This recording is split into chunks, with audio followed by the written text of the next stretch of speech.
Unexpected to get this many comments asking me to explain myself. I guess I wasn't expecting that. Sorry.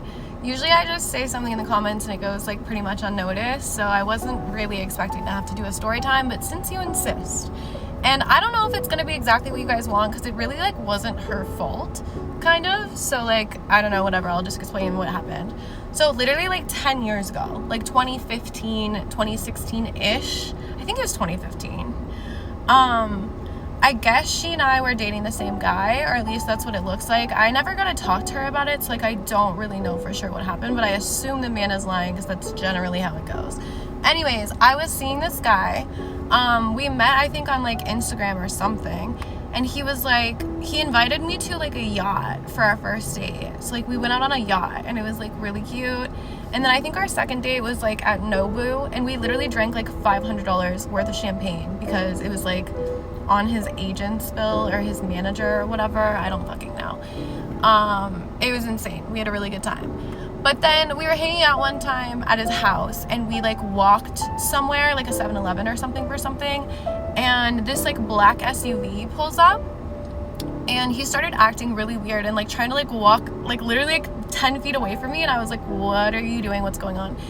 This black SUV pulls up, and out hangs fucking Chanel West Coast, and she's like, bitch, I'm gonna fuck you up. And I'm like, I don't understand what's going on. Like, I kind of put two and two together at that point, but I was like, okay. And like, he literally takes off running.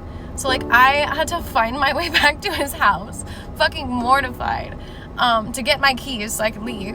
And I was like, what the fuck was that? Was that literally Chanel West Coast yelling at me about you? And like, he didn't want to answer anything, whatever. So I didn't see him after that for like years. But then we actually ended up hanging out again last summer for a very brief moment. We started hanging out again, and he was like, I don't know. He told me he wrote a song called Chanel. And I was like, you fucking would. And he goes, it's not about her. And I was like, sure it isn't. He's like, I was like, your ex is literally named Chanel. And he's like, it's about the perfume. I'm like, yeah, sure, it's not about your ex. He goes, we're not even exes anymore. I was like, that's not how exes work. Like, you date somebody and then they're just like your ex. Like, I don't know what you mean. And he was like, no, we dated so long ago that she's like not my ex anymore. And I was like, that's not how that works. So I had to Google the definition of ex just to show him that it's like a permanent thing. Like, it's not like a thing that goes away with time, unfortunately, especially for my exes. But yeah, I Googled it, and he got really mad, and we had an argument, and I just ended up leaving and blocking his number for good because he's like kind of a man-child, if I'm being completely honest. And I should have gotten the hint the first time when he was like playing me with Chanel and Chanel with me.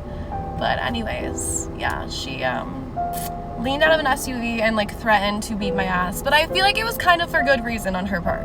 Like, I can't even really blame her, so no hate to Chanel, but I do feel like she probably hates me. Anyways.